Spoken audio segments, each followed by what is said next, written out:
हम अपने आप को आपके हाथों में सौंपते हैं। मेरे जिंदा खुदा, आपके वचन में लिखा है कि जो कोई मेरे पास आएगा मैं उसे हरगिज़ निकाल नहीं दूंगा। पिता परमेश्वर, आज जो वचन हमें सुनाया जाए वो अपनी जिंदगी में 100 गुना फल लेके हमारा फल बना रहे। कोई अंधकार की शक्तियां, कोई गंदी आत्मा इसे चुरा ना सके। परम प्रधान परमेश्वर, हम अपना जीवन आपके हाथों में सौंपते हैं। हर प्रकार के अंधकार की शक्तियां जो इस वचन के खिलाफ है वो बाय फायर हमारी जिंदगियों को छोड़े और जाए। हमारी जिंदगी में उजाला हो जाए, रोशनी हो जाए, बंधन और शराब टूट जाए। पिता परमेश्वर, हम अपने आप को आपके हाथों में सौंपते हैं। प्रार्थना पर यीशु के नाम से मांगते हैं। पिता दया सुने और ग्रहण करें। आमीन। जोर से बोलो आमीन। जोर से चिल्लाओ हालेलुया। ताली बजाएंगे एक बार जोर से, महिमा हो। बैठ जाओ सब जन अपने अपने जगह पे, बैठ जाओ अपने अपने जगह पे सब जन। हालेलुया। निकालेंगे सब जन दानियल की पुस्तक, दानियल के नए नीति वचन पहले।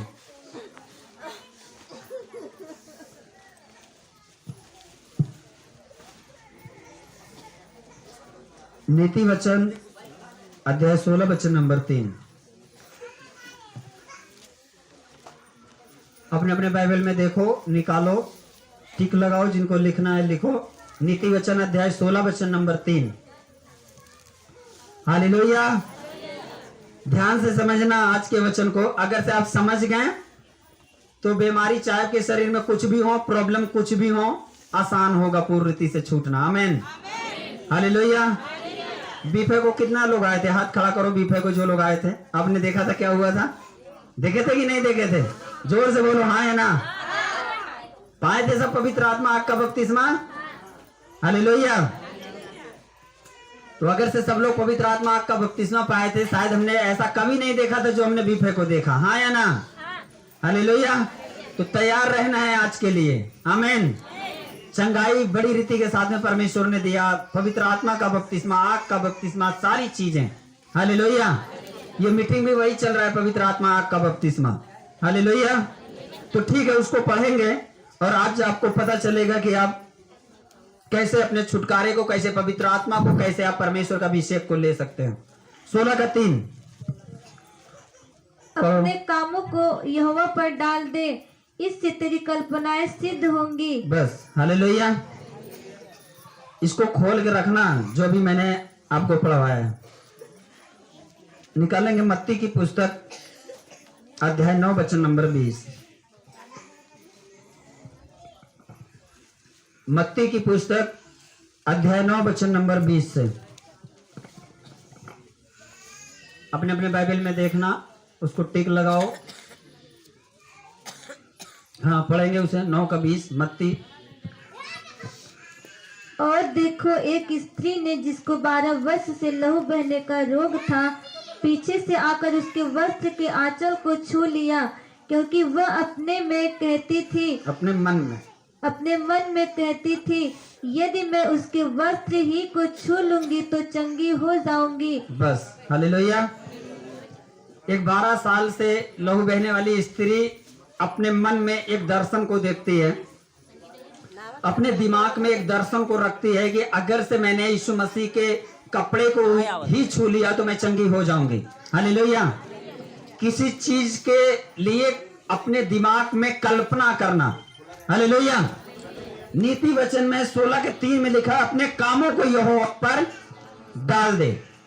जो हमारे काम हैं, हमारे काम आज क्या है? कुछ ऐसे काम है जो हमारे बन नहीं रहे हैं। कुछ केस हैं, मुकदमे हैं, बीमारी है, प्रॉब्लम है, समस्याएं हैं, चुनौती हैं, गरीबी है, या और कोई काम है, झगड़ा है, किचाहिन है, लड़ाइयां हैं, पारिवारिक समस्याएं हैं, विरोध की समस्याएं हैं, गांव की समस्याएं हैं, जमीन की समस्याएं हैं। बाइबल कहती है अपने कामों को किस पे डाल दे? खाना बनाने वाली बात मैं नहीं कर रहा हूं कि अपना खाना बनाने वाली ड्यूटी परमेश्वर को दे दो। समझ रहे हैं ना? कपड़े धोने वाले की ड्यूटी की बात नहीं कर रहा हूं मैं। वो बात कर रहा हूं कि अपने कामों को यहोवा पर डाल दो।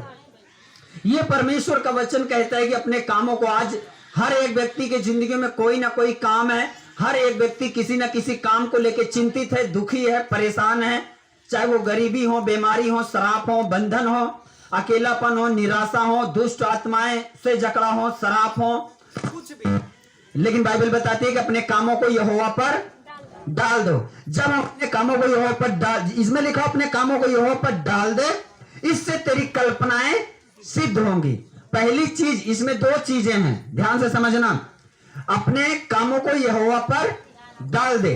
आज हर एक व्यक्ति जो यहाँ पे चर्च में बैठा है, 99% लोगों का कुछ ना कुछ प्रार्थना रिक्वेस्ट है, कुछ ना कुछ उनकी प्रार्थनाएं हैं, है कि नहीं है?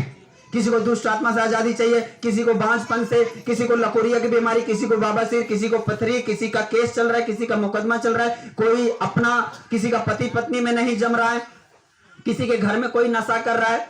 यानी हम लोगों ने सुसमाचार को सुने और चर्च में आए, लेकिन बाइबल बताती है कि जो तुम्हारा काम है, जिस काम करवाने के लिए तुम परमेश्वर के पास आए हो, वो कामों को तुम किस पे डाल दो? यहोवा पे। हालेलुया। कामों को यहोवा पे डाल देंगे। बाइबल बताती है उससे हमारी कल्पनाएं क्या है? जब एक व्यक्ति कल्पना, आपको पहली चीज, 12 वर्ष से लहू बहने वाली जो स्त्री है, इसने जब सुना कि यीशु मसीह लंगड़े चलाता है, अंधे दिखाता है, बहरे सुनाता है, कोढ़ी शुद्ध करता है, मुर्दे जिलाता है, बंद करो उसे। हालेलुया, जोर से बोलो हालेलुया। हाँ, सब कुछ बंद रहने दो। हालेलुया। तो एक 12 वर्ष से लहू बहने वाली स्त्री जब सुनती है कि यीशु मसीह के द्वारा लंगड़े चलते, अंधे देखते, बहरे सुनते, कोढ़ी शुद्ध होते, मुर्दे जिंदा होते हैं, तो अपने दिमाग में, अपने मन में वो एक कल्पना बनाती है। समझ रहे हैं ना? हमें क्या लगता है कि वो उठी और उठे आने के बाद में यीशु मसीह के वस्त्र को छू लिया, चंगी हो गई। बहुत सारे लोग गिर रहे थे यीशु मसीह के ऊपर, कोई चंगा नहीं हुआ। पढ़ लेना बाइबल। जब यीशु मसीह ने पूछा किसने मुझे छुआ, चेले ने डांटा। चेलों ने यीशु मसीह को जवाब दिया कि प्रभु, भीड़ तो आपके ऊपर गिर पड़ रही है, फालतू में आप हम लोगों के ऊपर शक कर रहे हैं, धक्का मुक्की हो रहा है, तो हम लोग क्या करें? समझ रहे हैं ना? तो यीशु मसीह के ऊपर तो बहुत सारे लोग गिर रहे थे, यीशु मसीह को तो बहुत सारे लोग छू रहे थे, लेकिन इतनी हजारों की भीड़ में एक ही लेडीज क्यों चंगाई पाई? क्योंकि वो कल्पना कर रही थी, वो कल्पना करने वाली थी, वो इस सामर्थ को जानती थी। समझ रहे हैं ना? बाइबल में लिखा हुआ है कि जब चेलों ने प्रचार किया, चेलों ने जब प्रचार किया नए नियम में, तो उन्होंने पुराने नियम से सारा प्रचार किया हुआ है। आप बाइबल पढ़ के देखो, पौलुस ने प्रचार किया पुराने नियम से, पतरस ने प्रचार किया पुराने नियम से। जितने परमेश्वर के चेले हैं वो पुराने नियम को दृष्टांत दे दे के समझाते थे, क्योंकि उनके पास नया नियम नहीं था। आज हमारे पास नया नियम है, लेकिन उनके पास नया नियम नहीं था, उनके पास पुराना नियम था। हालेलुया। तो ये एक परमेश्वर को जानने वाली जब ये सुनती है कि हाँ, उद्धारकर्ता दुनिया में आ चुका है और यीशु मसीह के द्वारा लंगड़े चलते हैं, अंधे देखते, बहरे सुनते, कोढ़ी ठीक होते हैं, और यूहन्ना ने यीशु मसीह के विषय में कहा है कि जो मेरे बाद आने वाला है वो तुम्हें पवित्र आत्मा और आग से बपतिस्मा देगा। हालेलुया। यूहन्ना ने ये बात बोला था ना कि मेरे बाद जो आ रहा है, यानी यीशु मसीह जो मेरे बाद आ रहा है, तुम्हें पवित्र आत्मा आग से बपतिस्मा देगा, मैं तो तुम्हें पानी से देता हूं। मेरे बाद जो आने वाला है वो पानी से भी देगा, लेकिन तुम्हें पवित्र आत्मा और आग से बपतिस्मा देगा। और बाइबल में लिखा हुआ है कि ये सारी चीजें जब उस 12 साल से लहू बहने वाली स्त्री लोगों से सुन के उसने कल्पना बनाया, उसने अपने दिल और दिमाग और अपने हृदय को पूर्ण रीति से स्थिर किया और अपने अंदर उसने एक दर्शन को देखा। हालेलुया। जब उसने अपने मन के अंदर एक कल्पना को बनाया, जब वो दर्शन देखती है, दर्शन में क्या देखती है कि अगर से मैं उसके वस्त्र को ही छू लूंगी तो मैं चंगी हो जाऊंगी। ये है कल्पना है। और बाइबल में यहां पे लिखा हुआ है कि अपने कामों को यहोवा पर डाल दे, इससे तेरी कल्पनाएं, यानी अब जो मेरे अंदर कल्पनाएं हैं कि मेरे पास बच्चा नहीं है, मुझे बच्चा मैं देख रहा हूं, मैं उसको खिला रही हूं, मैं उसको बुला रही हूं, परमेश्वर ने मुझे दे दिया, मैं परमेश्वर का धन्यवाद करूं। किसी चीज का दर्शन देखना। अगर से आप चंगे नहीं हुए हैं, अगर से आपके शरीर में जो बीमारी है, कल्पना बनाना उसके लिए कि मैं चंगा हो चुका हूं, जैसे परमेश्वर के दास का हाथ आज मेरे सर पे आएगा, ये बीमारियां सदा के लिए मेरी जिंदगी से चली जाएगी। ये कल्पना बनाना, ये अपने अंदर मतलब कुछ ना होते हुए भी देखते रहना। समझ रहे ना? कल्पना बनाना। जब इस कल्पना में आप रहते हैं, जब ऐसे अपने अंदर दर्शन को आप बनाते हैं, इब्राहिम को परमेश्वर ने कहा जो तू देख सकता है वो मैं तुझे दे सकता हूं। अब मैं तो यहां से खेतासराय नहीं देख सकता हूं, उसने अपने पूरे देश को कैसे देख डाला है कि इजराइल पूरा देश। हालेलुया। ये उसके अंदर कल्पना था कि काश ये पूरा इजराइल पूरा देश ही मुझे मिल जाता, मेरे वंश को। और परमेश्वर ने कहा जो तू देख सकते हो मैं तुझे दे सकता हूं। परमेश्वर ने दिया उसको। तो यहां पे लिखा हुआ है अपने कामों को यहोवा पर डाल दे, इससे तेरी कल्पनाएं, जो तू सोच रहा है, जो तू दर्शन देख रहा है, तेरी कल्पनाएं क्या हो जाएंगी? सिद्ध हो जाएंगी। हालेलुया। इस वचन को अगर से आज आप समझ गए तो आपको आशीष को लेना या परमेश्वर की आत्मा से भरना आसान होगा। आमीन। हालेलुया। अब ये अपने काम क्या है, हमारे काम क्या है? जब तक आप अपना काम क्यों पहले ये शब्द आया है बाइबल में? यही वचन में इतना पावर है, इतना सामर्थ है, अभी आपको दिखेगा आधे घंटे बाद में। आमीन। इतना पावरफुल ये वचन है, ये अभी आपको नहीं समझ में आ रहा है ना, अभी आधे घंटे बाद में समझ में आएगा जब प्रार्थना होगा। इसमें लिखा अपने कामों को यहोवा पर डाल दे। पहला लाइन, अगर से मैं कामों को लेके ही चिंतित हूं, अभी मुझे बर्तन मांजना, अभी खाना बनाना है, अभी ये काम करना, अभी वो काम करना है, अभी मुझे पैसे भी कमाने जाना है, फिर घर का खर्चा कैसे चलेगा, अभी ये केस भी देखना है, अभी ये गांव में लड़ाई हो गई है, घर वाले पति पत्नी में झगड़ा चल रहा है, तमाम प्रकार के जो रोजमर्रा का काम है वो सब कुछ हमारे दिमाग में ही चल रहा है। तो आप सपना क्या देखोगे, दर्शन क्या देखोगे, कल्पनाएं क्या बनाओगे? समझ रहे हैं ना? परमेश्वर पहले चाहता है कि इससे आप टेंशन फ्री हो जाओ। अपने कामों को यहोवा पर, जितने काम है, बाइबल में लिखा हुआ है कि जो भी काम है, जो भी बोझ है, बोझ से दबे हुए लोगों मेरे पास आओ, मैं तुम्हें अपना जो बोझ है वो किसको दे दो? यहोवा परमेश्वर को। यीशु मसीह कहते हैं कि अपना बोझ मुझे दे दो और मेरा जुआ ले लो, मेरी आज्ञाएं ले लो, ये हल्का है। हालेलुया। तो अगर से एक व्यक्ति पहली चीज तो अगर से ये कल्पनाएं अपने अंदर से खत्म नहीं कर रहा है, अपना बोझ नहीं दे रहा है और अपने कामों को यहोवा पर नहीं डाल रहा है, तो वो दर्शन नहीं देख सकता है। इस लेडीज ने अपने कामों को यहोवा पर डाल दिया। कैसे जाऊंगी, चक्कर तो आ रहे हैं, 12 साल से लहू बह रहे, डॉक्टरों के पास गए, वैद्यों के पास गए, लोगों के पास गए, किसी ने अगर से धक्का दे दिया, कहीं गिर गई तो लोग मुझे खपस खपस के मार डालेंगे। अपने कामों को उसने यहोवा पर डाल दिया। मरूं चाहे जीऊं, छूना तो है यीशु मसीह को। ये कल्पना अंदर से बनाना चालू हो गया। वैद्यों के पास चले गए, सोना चांदी खत्म हो गया, पैसे खत्म हो गया, सबने छोड़ दिया, कोई हमारे पास नहीं है, इतने दिन से ये बीमारियां हैं, कोई साथ नहीं दे रहा, कोई सपोर्ट नहीं कर रहा है। अब लोगों से वो सुना करती थी, हो सकता है उसके मोहल्ले में कोई लंगड़ा ठीक हुआ हो, उसके द्वारा वो सुनी हो, कोई अंधा ठीक हुआ हो, फिर उसको बताया गया हो, कोई गूंगा बोला हो। हाँ, अब वो सारी बातें उसके सुनने में आ रही है कि मतलब यीशु मसीह कोई है जो कि चंगाई देता है, लंगड़े चलते हैं, अंधे देखते, बहरे सुनते, कोढ़ी ठीक होते, लोग पवित्र आत्मा से भरते हैं, लोग पवित्र आत्मा पाते हैं। ऐसे सुन सुन के उसने अपने कामों को यहोवा पर डाल दिया कि अब मैं मरूं चाहे जीऊं। लोगों ने उसे मना भी किया होगा ना कि तुझे चक्कर आ रहे हैं, तेरी तबीयत खुद ही खराब है, चुप मार के लेट जा।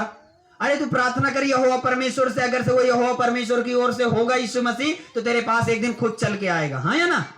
आज ऐसे मसीही लोग भी हैं, खुद एक दिन प्रभु हमें देगा। बैठे रहो ऐसे 38 वर्ष के रोगी की तरह कि एक दिन आएगा। हाँ आएगा, लेकिन पूरी जवानी खत्म हो जाएगी तब आएगा। मंजूर है? हालेलुया। पूरी 38 साल से बीमारी में पड़ा हुआ था, जवानी खत्म हो गई, उसके बाद यीशु मसीह ने आया, यीशु मसीह आया। बैठे रहो इंतजार में। हालेलुया। ये तो उस लहू बहने वाली स्त्री की तरह होते जो फैसला करते, चक्कर आ रहे हैं, मरती तो मर जाऊं। इतनी भीड़ रहती, उसको यह भी बताया गया होगा यीशु मसीह के आगे पीछे इतनी भीड़ रहती है, इतनी पब्लिक रहती है कि लोग यीशु मसीह के ऊपर गिरे पड़ते हैं, तू नहीं छू सकती है। उसके मन को कच्चा करने का भी काम किया गया होगा। समझ रहे हैं ना? पक्का करने का भी काम किया गया होगा। आवाजें बहुत थी उसके कानों में, एक आवाज नहीं था, आवाज बहुत था कानों में, लेकिन उसका डिसीजन क्या था कि मैं अपने कामों को अब मरूं चाहे जीऊं, चाहे छू पाऊं चाहे ना छू पाऊं, लेकिन मैं फैसले को लेती हूं यीशु मसीह को छूने के लिए। अपने कामों को उसने यहोवा पे डाल दिया, परमेश्वर रास्ता बनाएगा। बात खत्म। अब वो दर्शन को देखना उसने चालू किया कि मैं यीशु मसीह को, अगर बाइबल में लिखा हुआ है, ये बात बाइबल में ऐसे लिखा हुआ है, जब आप मत्ती, मरकुस और लूका, ये सारी चीजें तीनों पुस्तकों में इसका जो जिक्र है अलग अलग तरीके से पढ़ेंगे तो एक चीज आपको समझ में आएगा। इसके विषय में लिखा, ये अपने मन में कहती थी कि अगर मैं उसके वस्त्र को ही छू लूंगी तो मैं चंगी हो जाऊंगी। यानी इसकी जो कल्पनाएं थी, जो ये कल्पनाएं कर रही थी, इसके कल्पनाओं में, इसके ध्यान में ये चीज था, ये अपनी आंखों से देख रही थी कि अगर मैं उसके वस्त्र को ही छू लूंगी तो मैं चंगी हो जाऊंगी। हालेलुया। जब ये अपने अंदर एकदम पूर्णता से मन